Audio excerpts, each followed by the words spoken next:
Hey, welcome to The Bridge Online. My name is Jeremy, and I am so glad that you are joining us today.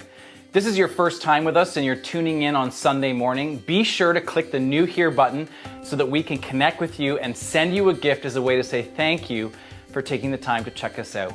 Well, we are in the final week of our summer series at the movies. If you've missed any of them, you can catch them at bridgechurches.ca/on-demand. And we've been using popular movies to help illustrate biblical truths.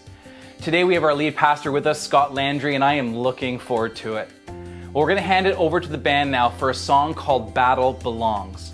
One part of the song says this: "And as I walk through the shadow, your love surrounds me. There's nothing to fear, for I am safe with you." I pray that these words would speak deeply into your current circumstances with a profound reminder of the presence of God in your life.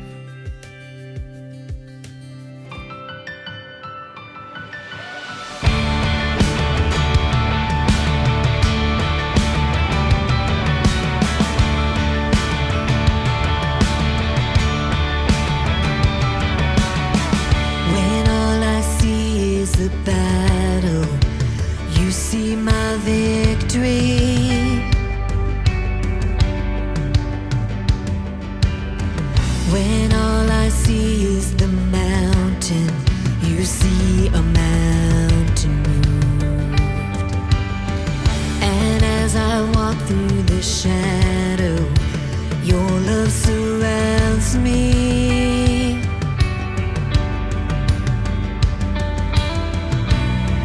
There's nothing to fear now, for I am safe with you. So when I fight, I'll fight on my knees, with my hands lifted high. Oh God, the battle belongs to you, and every fear I lay at your feet, and I'll sing through the night. Oh, the battle belongs to you.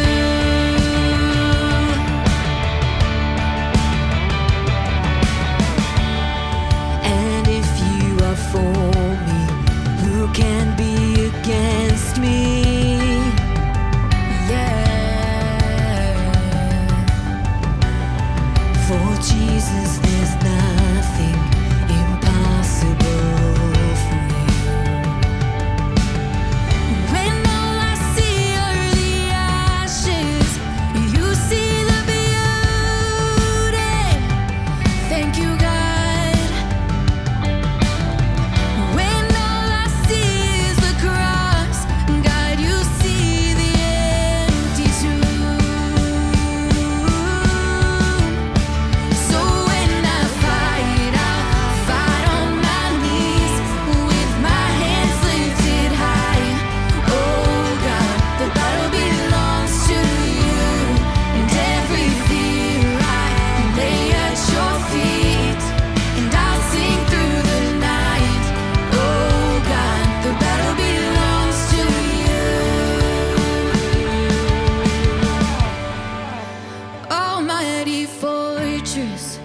You go before us.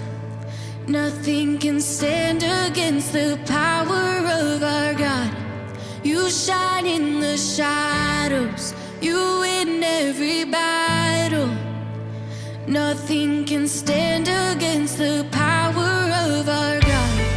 An almighty fortress. You go before us. Nothing can stand against the power of our God. You shine in the shadows. You win every battle. Nothing can stand against the power of our God. An almighty fortress. You go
As you can see from where I am standing, there is still so much happening here at our Canada campus.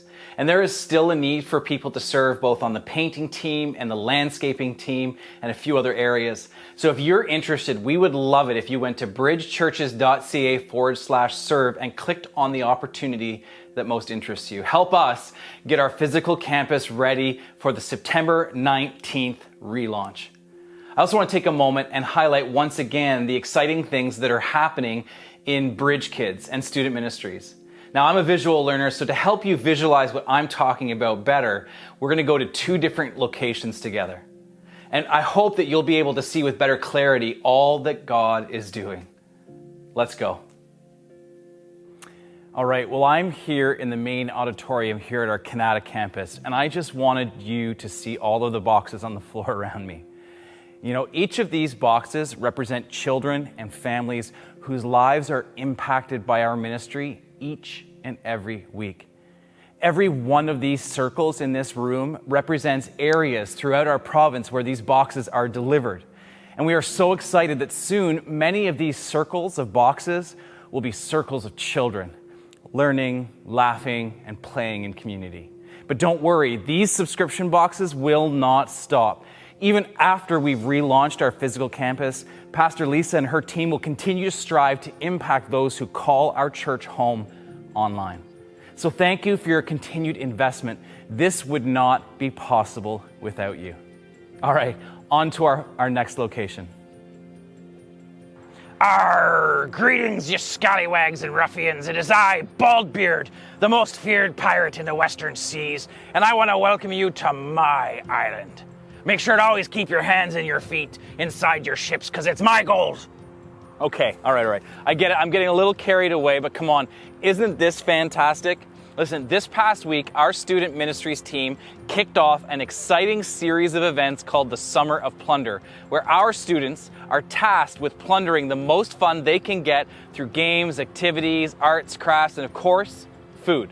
There's 2 events remaining that in the end will see one group of pirates emerging victorious, claiming the coveted, long-lost treasure. Now, this exciting in-person live event is open to all middle school and high school youth. And remember, if you were in grade 5 and you're heading into grade 6 in the fall, we would love to have you join us. For more details and to sign up, and you need to sign up for each and every event, simply go to bridgechurches.ca/events. If you have any questions at all, please email Tyler at tveltman@bridgechurches.ca. All right, let's leave this treasure and head back inside. Wow. All right. Well, I hope seeing what is happening at the bridge makes you as excited as it does me. Listen, as we say every week, we're so incredibly thankful for this community and how each of you continually and faithfully gives of your time and treasures and talents to build irresistible bridges between the unchurched and Jesus. If you haven't done so and would like to contribute financially to what we're doing both online and on our physical campus, simply head to bridgechurches.ca/give to find out all the different ways that you can give. Well, before we hear from Scott and he shares why this graffiti over my right shoulder is so offensive to him, let's head back to the band for a song called God So Loved that welcomes all of us, no matter what our failures or addictions, to run into the loving arms of God.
Bring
Jesus is waiting.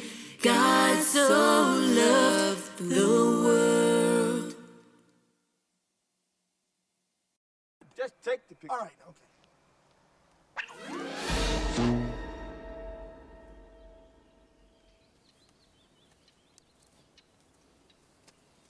What kind of camera is that? It's just Would you not point that at me, please, and close the lens I'm cap? not doing that. Just Where'd he go?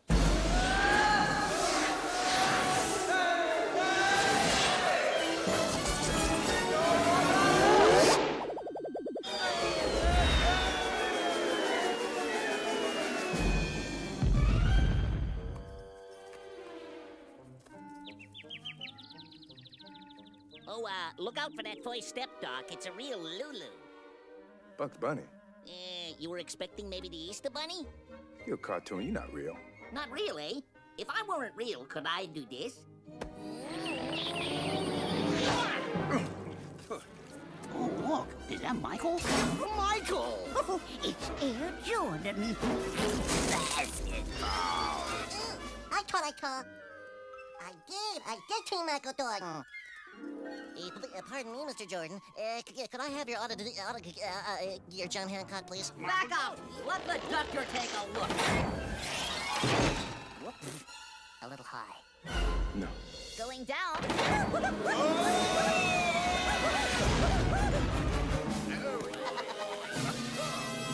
So, what do you say we go for a little spin? Yeah. Now let's see what we got inside here. Yodelay-hoo. Say ah. All right, he's okay. What's going on here? Why, Michael? I thought you'd never ask. You see, these aliens come from outer space and they want to make us slaves in their theme park.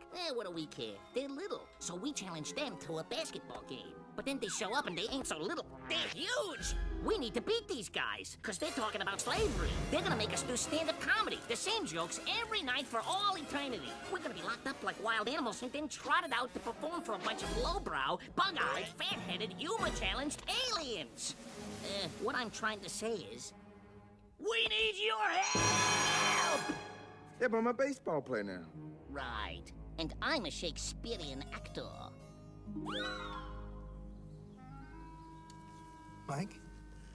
Michael, it's Stan.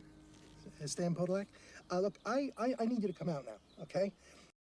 Well, it's so great to be with you today, wherever you are and whenever this is for you. Whether you're with us live online on Sunday morning or later in the day or later in the week on demand, whenever you're joining us, it's so great to be with you today, and thank you once again for inviting us into your home. Today we're concluding a series that we've been in that I've loved called At the Movies, and that clip that you just saw is from 1996's Space Jam.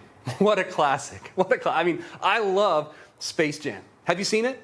Space Jam, the movie, it presents a fictionalized account of what happened between Michael Jordan's initial retirement from the NBA in 1993 and his 1995 comeback, in which he's enlisted by the Looney Tunes to help them win a basketball game against a group of aliens called the Monstars, who intend to enslave them as attractions for their theme park called Moron Mountain. MJ, I love him. He delivers in this movie and the game within the movie as it comes down to a last-second shot. And it's no spoiler alert to say that MJ hits the last shot, because that's what Michael Jordan always does. Michael Jordan always hits the last shot, and he does in Space Jam, and I love Space Jam. I love Space Jam. I love it. I love Space Jam, even though there are a lot of things about Space Jam that I don't like. For starters, the movie has a really cheesy soundtrack, right? Space Jam. Everybody get up, it's time to slam now. We got the real jam going down. Welcome to the Space Jam. Get your chance, do your dance at the Space Jam. All right. That's cheesy, right? Cheesy. And on top of that, the acting is pretty bad too. Forfeit? Precisely, Sir Altitude. No way. We'll find someone.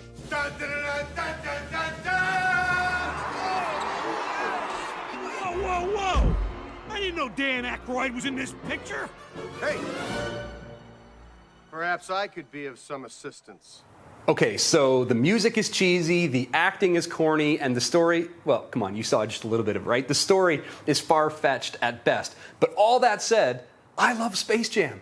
And the reason I love Space Jam isn't just because of these awesome shoes that Michael Jordan wore in the movie. Though I love these shoes. I love them. In fact, I love all the Jordan shoes, and I have a lot of pairs of Jordan shoes just like these ones.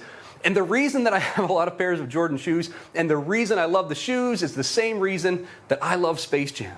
I love the shoes and I love Space Jam because I love Michael Jordan. I love Michael Jordan. He's my favorite basketball player ever. He's the GOAT. He's the greatest of all time. He's Michael Jordan. He's MJ. He's Air Jordan. He's a 6-time NBA champion. He won 3 titles in a row twice. He led the league in scoring 11 seasons straight and is the only player to win the scoring title and Defensive Player of the Year in the same season, while also winning the Slam Dunk title and the All-Star Game MVP. Michael Jordan dominated the game of basketball and changed it forever. But more than that, Michael Jordan also transcended basketball and changed global culture forever. Like me, everybody wanted to be like Mike, and without Mike, Space Jam is Toe Jam, right? Without MJ, with any other basketball player, Space Jam is a bargain bin movie at best. And that's exactly what's happening with the updated version that released in theaters last week. Space Jam: A New Legacy just opened, and critics are tearing it apart. Why? Because people know that LeBron James is no Michael Jordan. He just isn't.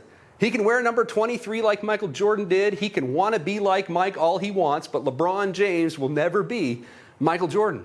And because MJ is not in this new legacy, I have no desire to watch it, and I can assure you that I won't.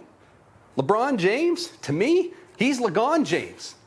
Now, throughout this series at the movies, we've been talking about movies that we've seen and biblical truths found in them. But today, I'm kind of talking about a movie I haven't seen and will never see, right? As I said, I haven't seen Space Jam: A New Legacy, and I won't see Space Jam: A New Legacy. And the reason I won't see it is simple.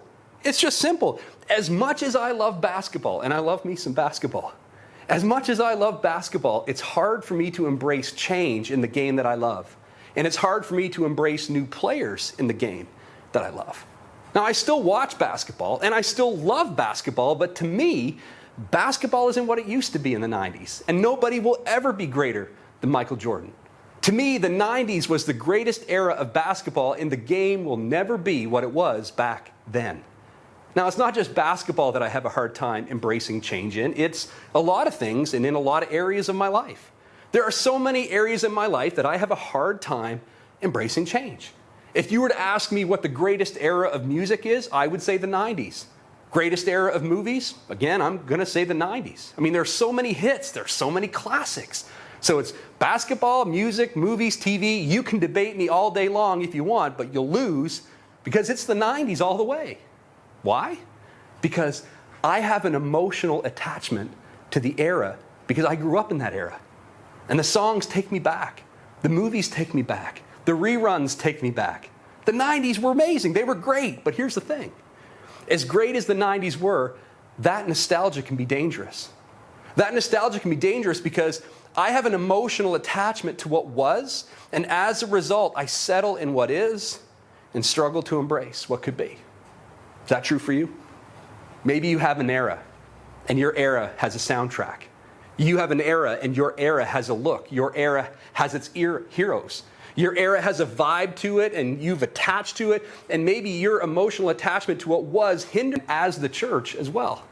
Within the church, we develop emotional attachments to something as simple as our seats that are in the church building. I mean, when we used to walk in and we'd think, they're sitting in my seat, right? I mean, we develop emotional attachments to styles of services, to what should be in the room that we gather in and the songs that we should sing when we gather in that room. And we can justify those positions and those preferences all day long and without even realizing it. If we aren't careful, we can begin to worship where God was and what God did instead of who God is and where God is leading us. Like me, we have an emotional attachment to what was, and as a result, we settle in what is and we struggle to embrace what could be. We settle for what is and we lose sight of what could be, and if we aren't careful, we could lose sight of why we're here in the first place. Now, I think you'd agree with me that over the last year and a half or so, in the midst of all the uncertainty we faced due to the pandemic, in the midst of that uncertainty, we've gained some unbelievable clarity in our lives and in our homes, right? I mean, we've been reminded of what really matters, and we've gained that clarity here at the church as well. We've been reminded of what church really is and what it's not. And during this difficult time we've faced, we've adapted. And as a result, we're embracing change as we look ahead to this next season of our church. As we look to relaunch our Canada campus on September 19th, we wanted to leverage the opportunity not just to relaunch, but also to rebrand our church. We want to take that opportunity because we want our branding to speak to who we are and what we value. And over the past few weeks, we've been teasing this out at the end of our services. If you've been with us for the last 3 weeks of this series, you've seen 3 words or 3 images that speak to this branding. And if you haven't been with us, I would encourage you to go back and watch those messages. Just head to the on-demand section of our webpage, not just so you can see these images, because I'll show them to you in just a moment. But I encourage you to go to the on-demand section and watch the first few parts of the series, because in it, Jeremy and Tyler shared some great stuff with us. And I think you'll get a lot out of what they shared. But again, as we look to the future, and where God is leading us, we want our branding to be a visual representation of who we are and what we value. So over the last year or so, we've been working behind the scenes on a rebrand that would work in conjunction with our relaunch. And again, we want it to reflect who we are and what we value. We want our branding to reflect our value of circles. Circles. We believe that circles are better than rows, and we want people of every age to move out of rows and simply consuming content, and we want them to move into circles where you invest in meaningful relationships. Relationships in which you are fully known and fully loved.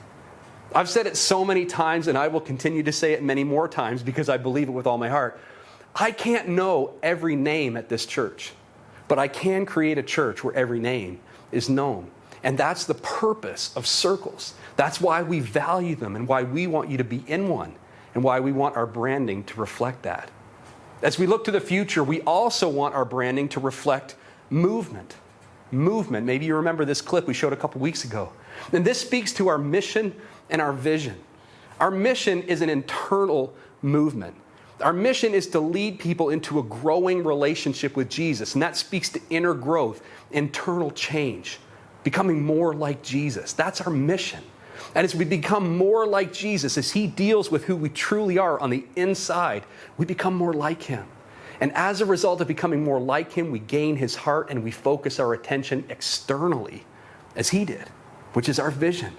Our vision to build irresistible bridges between unchurched people and Jesus. And we do that as a result of what Jesus does in us. Then we look outside of ourselves. We want our branding to reflect that internal and external movement.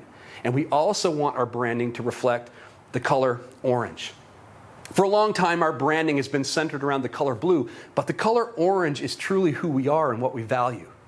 Orange is the name of a ministry through which we get a lot of our Bridge Kids curriculum. But more than that, orange is a philosophy of ministry that we've embraced as a church.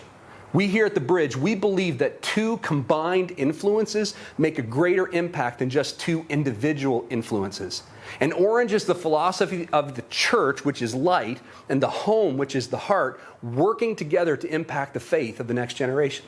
To put it another way, church plus the home equals greater impact. Light, the church, love, and the home equals the color orange. So we wanted to visually represent circles, movement, and the color orange with our branding. So, voila, here it is. Here it is. Here you see a B for the Bridge, but what you see more than the B are the circles within it, because we believe that circles are better than rows. In it, you also see layers of circles, multiple circles, which speak to that inner and outward movement, which again is our mission and our vision. And at the center of it, you see the color orange. As we embrace our tomorrow, this will be our brand that speaks to who we are and what we value. And I know, some may say, what was wrong with the old logo? I like blue. I don't like orange. And I get that. Believe me, I'm a ginger and I look awful in orange. But that's not why I've given my life and planted my family here at the Bridge. I've done that because of who we are. I've done that because of what we value, because of the circle that I'm a part of, because I believe in our mission and our vision, because I value and want to invest in the faith of the next generation. Who we are and what we value means the world to me, and I hope that's true for you. And I hope that you embrace this brand, not because it's trendy and new, but because it speaks to who we are and what we value. The truth is, I love the Bridge, no matter how it's branded. And my hope is that you do too. And yet, as true as this is for me, and as true as I hope it is for you, I know, change is difficult to embrace. Whether it's an era of music, whether it's sports heroes, songs of faith, styles of church, or it's branding, it's in us to be emotionally attached to what was, settle for what is, and struggle to embrace what could be. And if all I'm talking about was just your opinion on who the GOAT is in your favorite sport, or the types of songs we should or shouldn't sing in church, or how long we should sing for and at what volume, if all we're talking about is blue versus orange, if that's all we're talking about, we could just close in prayer right now and get you on to the rest of your day. I'm sure it's beautiful outside wherever you are. But the truth is, and you know this, our inability to embrace change involves and impacts so much more than those surfacey debates and those personal preferences. Our inability to embrace change impacts our experience. My unwillingness to embrace LeBron James as a basketball player impacts my ability to experience a movie, a subpar movie at best. But again, it's so much more than that, right? Right?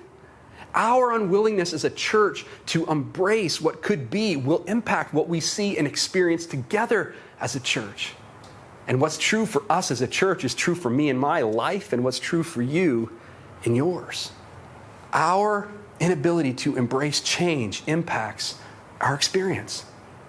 And isn't it tormenting to see something that you can't experience? Isn't it painful to watch others in moments that we long for and will seemingly never experience? He got the promotion. She got engaged. They built their dream house. He made the team. She lost weight. They can afford it, right? In those moments, and let's be honest, we've all had them, those moments where someone you know takes a step forward that you haven't, or a step that you can't take. In those moments, you've had them, right? In those moments, you know that you should be happy for them. But you have to admit that a piece of you isn't. Their step reminds you of a step you can't seem to take. Their step reminds you of what you'll never have, or what you'll never experience, or who you'll never be. And you find yourself like Stan Podolak staring at something that you'll never get into. And it hurts. It's debilitating. It's happened to me, it can happen to you, where eventually, if we fail to embrace what could be, we'll get to the place where we'll find ourselves stuck in a mindset, stuck in a routine of life where we just accept that where we are and who we are is as good as it gets. Where you throw your hands up and you say, I'm always going to be single, so why do I keep putting myself out there? Where you get to the place where you say, I'm always going to be heavy, so why try and lose weight? I'm always going to have payments, so why try and get out of debt? You look at life and you say, you know what, I can't afford to go back to school. This is the best job I'm ever going to have. And as a result, we'll develop fears, feelings, and excuses that will keep us in the same place for years, maybe for the rest of our lives. And today we're going to look at a man who is in this exact place, though like you and I many times, he had no idea that he was there. He's stuck, and he has resigned himself to this is as good as it gets. And get this, his internal perspective is influenced by his physical position. He's laying in this moment next to a pool, but he can't get into the water. And as sad as that sounds, I love the water, it's so much worse than this. His being stuck is his normal. Now, Jesus, on the other hand, well, Jesus is anything but stuck. In fact, he's all over the map. He's all over the place doing all kinds of things. Jesus was a rock star. Jesus was bigger than Michael Jordan in his day, and he's on tour and has had encounter after encounter in Galilee. He's been going nonstop, and we're about to find Jesus returning to Jerusalem for an event on their Jewish calendar that was set apart, kind of like a holiday on ours. So after all he had done, afterward, Jesus returned to Jerusalem for one of the Jewish holy days. Inside the city, near the sheep gate, was the pool of Bethsaida with 5 covered porches. Now, it was in the inner city parts of Jerusalem where these 5 porches dwell. And the area is called Bethsaida, which is translated the house of mercy. And at this house of mercy were these 5 porches, 5 covered areas around this pool. Now, the pool system in Jerusalem is a big deal. In fact, whenever you see water in Jerusalem, it's a big deal. Because there is no water in Jerusalem except for these man-made pools or these underground cisterns of water. Truth is, there's no natural water until you get to Galilee, which is where Jesus has come from. So he comes to this place called Bethsaida, and this house of mercy, this wasn't a fun place to be. I mean, they weren't chilling by the pool, cranking up the tunes, having a barbecue, and doing some sea balls, okay? Crowds of sick people, blind, lame, or paralyzed, lay on these porches. So they reserved the water in these pools, and these sick people came to this place, to this house of mercy. All of them didn't come. Some of them got sent. Some of them got dropped off and left, because in this time, families who couldn't heal their loved ones, couldn't deal with their loved ones or care for their loved ones, oftentimes they just dropped them off by the pool. They just left them there, because after all, what do you do when things don't get better in your life? What do? You walk away from it. You leave it. You let go of it. You throw your hands up and you stop hoping things will get better, and you try to find the strength to just move on, right? Now, an angel of the Lord came at certain times and made the water move. All of them, all of these sick people were waiting for it to move. Whoever got in the water first after it was moving was healed of whatever sickness that he had. See, there was this tradition in those days that every so often a miracle would take place. Every now and then the water shook, and when that happened, they said that an angel has come down to this house of mercy. And if you happened to be there at that moment, the tradition said that whomever stepped inside the water first, they get healed.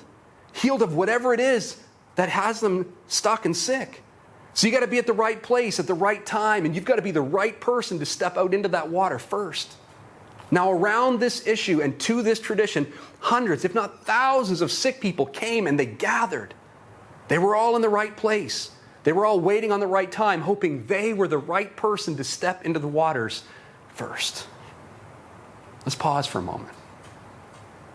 The 5 porches are covered places where the sick people hung out, kind of like being under an umbrella or a gazebo at the pool. And if you're a ginger like me, that's nothing new to you, right? But imagine the impact of that much sickness. All day, every day, sick people congregating with other sick people. All the lame people, they hung out together under one of the porches. The blind, they hung out together in another one. The lepers, they had their own porch that they sat under. It's a funny thing when you hang out with people who are as limited as you are. When you do that, your perspective becomes singular, and over time it creates a culture. And oftentimes that culture is just as, if not more, detrimental than the disease. So here we have these 5 subcultures of dysfunction cohabitating around the pool, waiting for something to happen, because every now and then someone got lucky. But the problem with this is when you live around desperate people and you get out first, the people around you, the people closest to you, they're not always happy for you, right? To all my single ladies, right? If you hang out with a bunch of other single women who want to get married, they're cool with you until you get engaged, right? But then you get engaged and they start talking about you. They start criticizing you and calling you Bridezilla, right? Have you ever had something happen to you and the people that you thought would or should be happy for you weren't? And you don't know why? And you're like, you think to yourself, they should be happy for me because they know how I felt. But they aren't happy. Why? Because you escaped. You got away. You got promoted. You got pregnant. You're happy. People don't like it when you take a step farther than they are. People don't like you when they've settled on something that you've left behind. It's like, as long as all of us are lepers, we're okay. As long as we're all broke, we're okay. But the moment you take a step farther forward towards embracing something new, problems arise. And the problems are usually with people you would think would understand and be happy for you because they feel like you once felt. But they don't. Now here's the amazing thing. Even in this environment of stagnation and dysfunction, every now and then the water moved. And whenever the water moved, healing happened. Whenever the water moved, healing happened for someone. And into this way of life, Jesus enters. Jesus steps into this tragedy, into this way of life where sick people have become comfortable in their sickness. And I say it's tragic because you can't be changed in an area where you have become comfortable. You can't. And again, it's easy. I know it's easy to become comfortable. It's easy to settle. It's easy to become comfortable when everyone around you is as limited as you are, and it may be in the same way that you're limited. None of us like LeBron James, so we get along, right? None of us are happy, so we understand each other. None of us know where we're going in life. We're good. All of our marriages are rocky, so we don't expect anything more. We all get drunk, so it's no big deal. None of us make time for our kids, so we understand each other. See, it's the blind leading the blind. And I don't have to worry about seeing when we're all in the dark. Again, this is tragic because when what's wrong with me becomes normal, hope becomes neutralized. Hope becomes neutralized. I don't need hope for me when all I'm surrounded by makes me forget that there's anything wrong with me. When what's wrong with me becomes normal, hope becomes neutralized, and we're about to meet a man who's lost hope. One man lying there had been sick for 38 years. This man has been lying by the pool for 38 years, just staring at it. He can see farther than he can go. And isn't it torture to stare at something that you can't reach? I mean, as bad as it is that he's been sick, an added dimension to the sickness is that he's suffering, watching other people step into something that he can't get to. I mean, if nobody got better, it wouldn't be torture. But living with the fact that it could have been me, that's painful. That's why people get mad at you when you're able to move, or why you react when others are able to move. See, they have to see you move. You have to see them move, right? I mean, if nobody got in the water, I don't have to be reminded that it could have been me. If at my job nobody gets a promotion, then I don't have to be reminded that it could have been me. If I look around and nobody's losing weight, I don't have to be reminded that it could have been me. If nobody gets out of debt, I don't have to be reminded that it could have been me. See, he's staring at what he can't get into. And what is it he's staring at? Tradition. Tradition. Every now and then, someone steps into it and is healed. Not a lot, not often, but every now and then the water moves, and when it does, someone is healed. That's the tradition.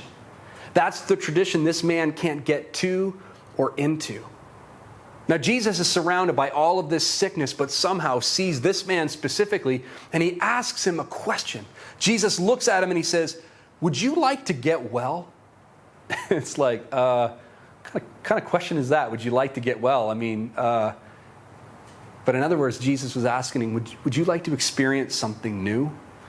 Would you like to experience change? Jesus says, would you like to get well?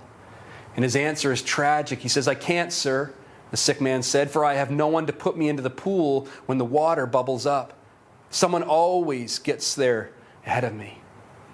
He's given up. He probably tried for a while. He probably asked for help for a while, but now he's settled. He's settled down in front of a tradition that he can't get to or into.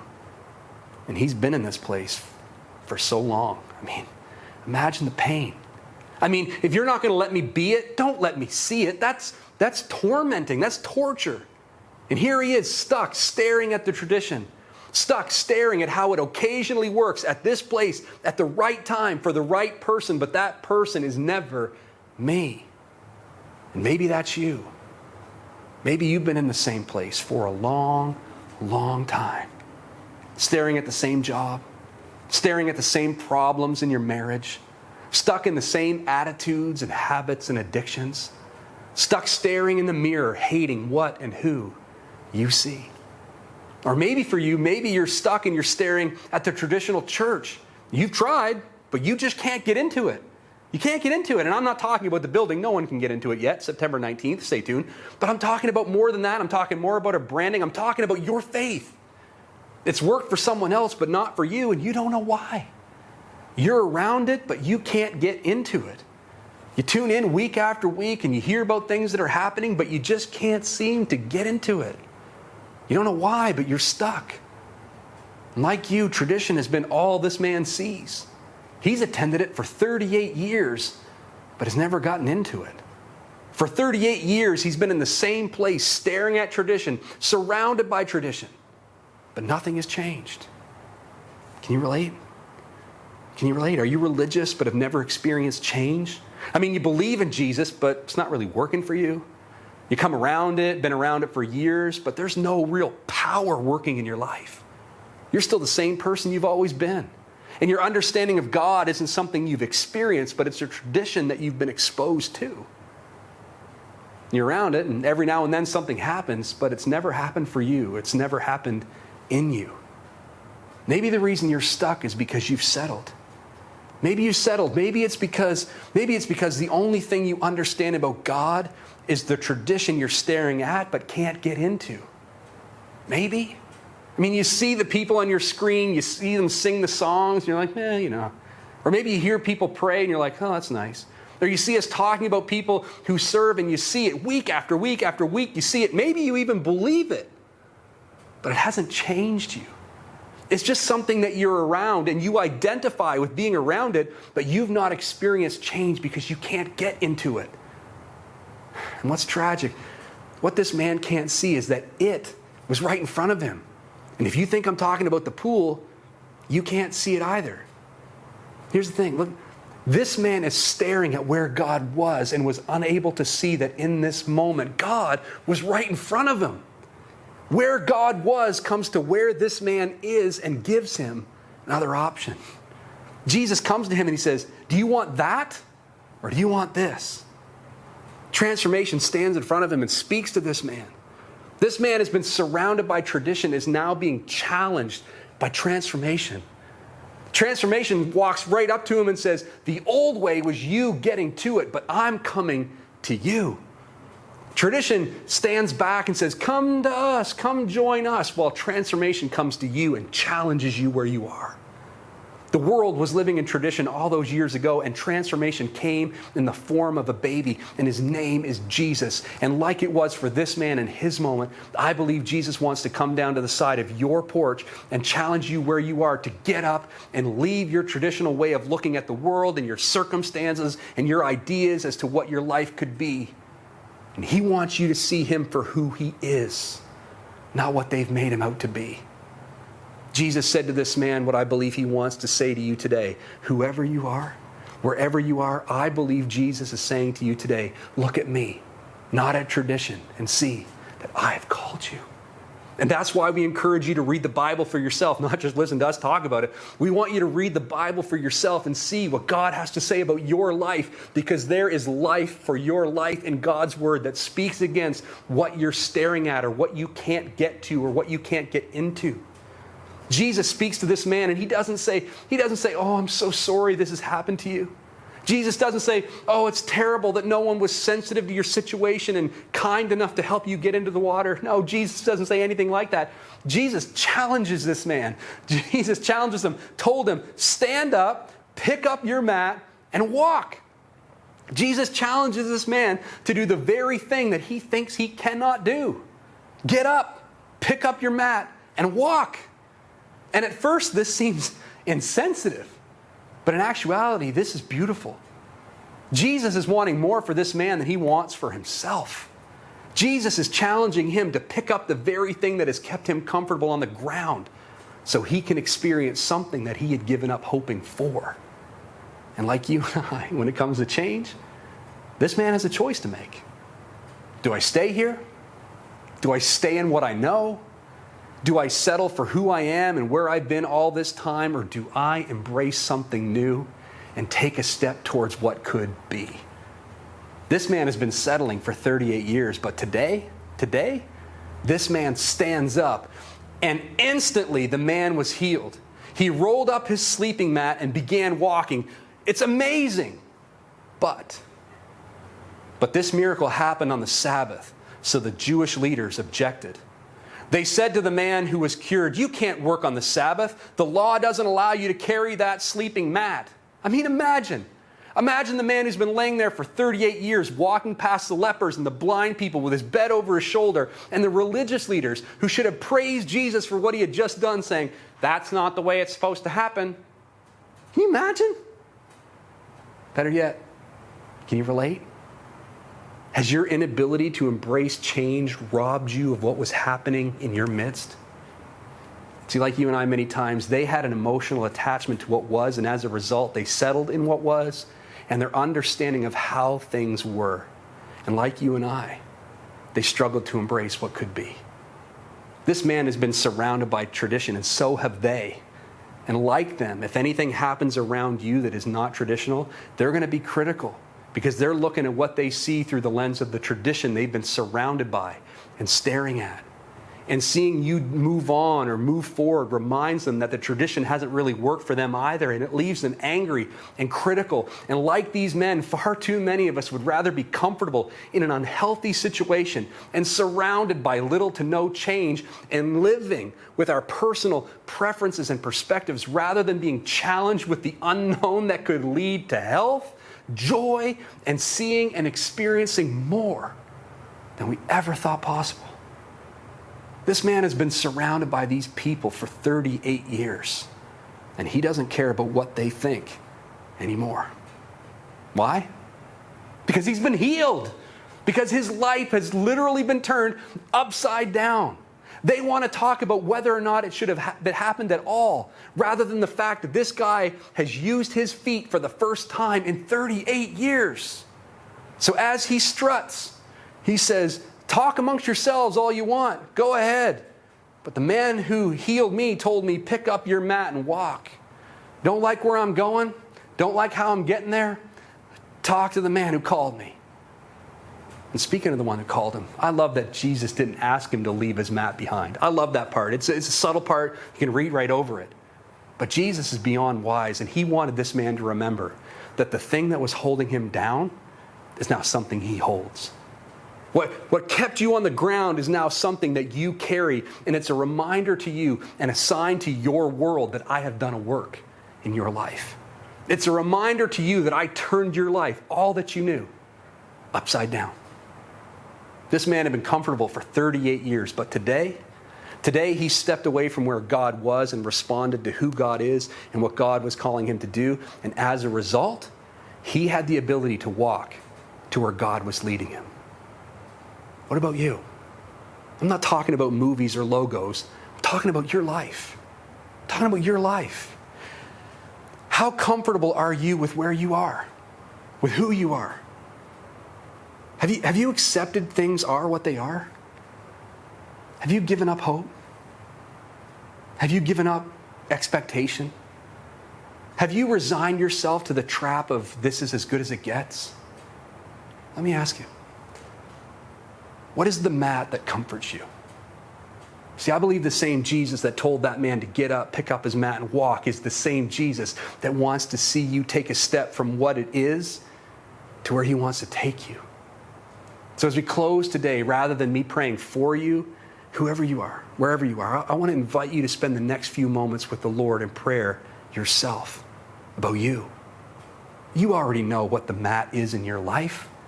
You already know what it is in you or about your circumstance that's holding you back, keeping you down. Let this man's story remind you that your story isn't over, and that maybe, just maybe, the best really is yet to come. We are embracing change in this next season as a church, but my prayer is that you will embrace change in your life. So, as the band leads us in a song, allow this song to be the soundtrack of just a few moments between you and God. And don't focus on where God was. Embrace that he is with you right now, whoever you are, wherever you are, and whatever you've been to and through in your life. He turns mats into masterpieces and graves into gardens. And that same Jesus is with you right now.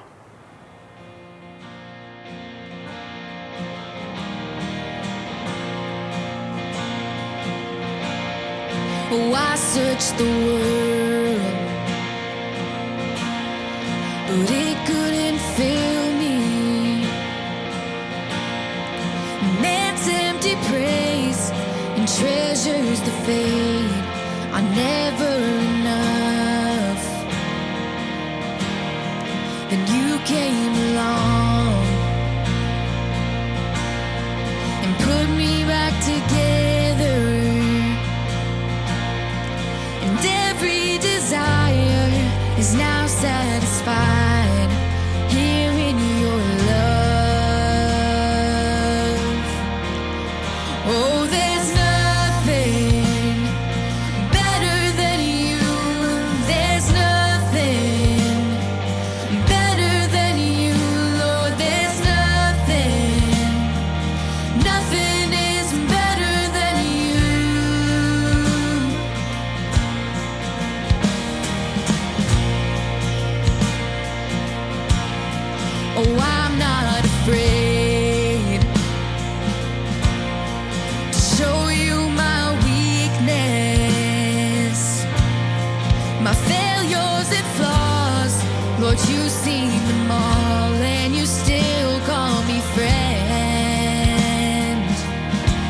'cause the God of the mountain is the God of the valley.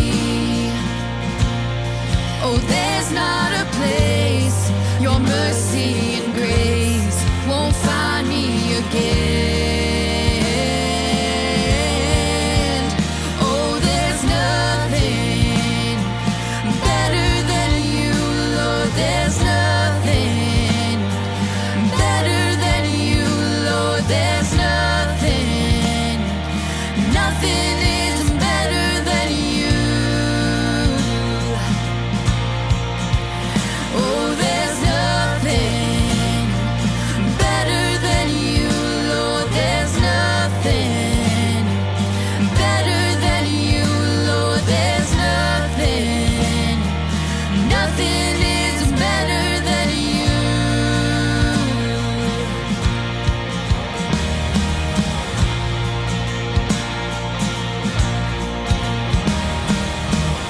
You turn mourning to dancing. You give beauty for ashes. You turn shame into glory. You're the only one who can. You turn mourning to dancing. You give beauty for ashes. You turn shame into glory. You're the only one who can. You turn graves into gardens.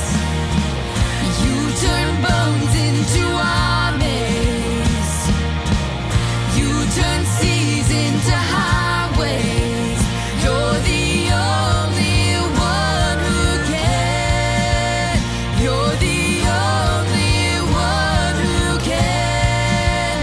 You're the only one who can.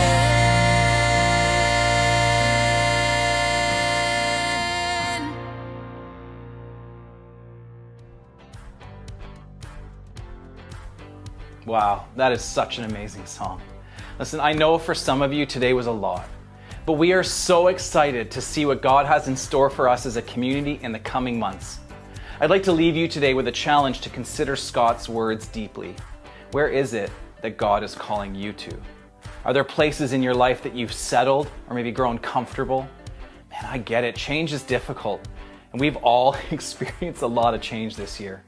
But the changes that we're talking about for the bridge are for a significant purpose. More than anything, we want you to encounter Jesus. We want your friends, family, neighbors, coworkers, all to encounter Jesus.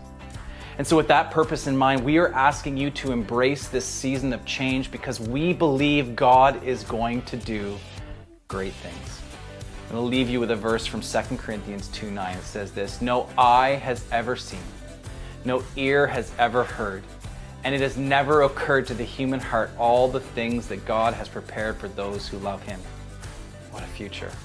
Well, I hope to see you all back here online for a new 5-part video series next week called I Didn't See It Coming. We're going to drop a trailer in just a second. Until then, much love and God bless. If you'd asked me what my dream was when I was a teenager, I would have told you about the life I'm living right now. The touring, sold out shows, parties, the girls. I sometimes try to have a conversation with my daughter, but it just feels like everyone is in their own world. But if they only knew. He was out of a movie, this guy.